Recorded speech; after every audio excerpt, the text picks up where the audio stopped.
Dhallywood cinema ইন্ডাস্ট্রির নবাগত নায়িকা জাকিয়া কামাল মুনের করা প্রতারণা মামলায় আজিজের বিরুদ্ধে গ্রেফতারি পরোয়ানা জারি করা হয়েছে।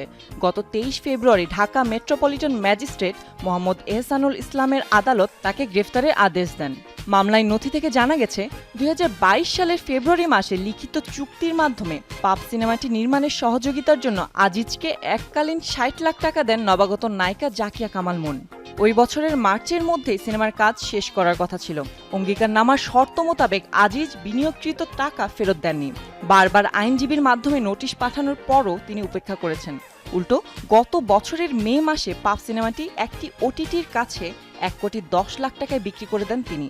এ বিষয়ে অভিনেত্রী মুন জানান, তিনি বারবার টাকা ফেরত চেয়েও পাননি।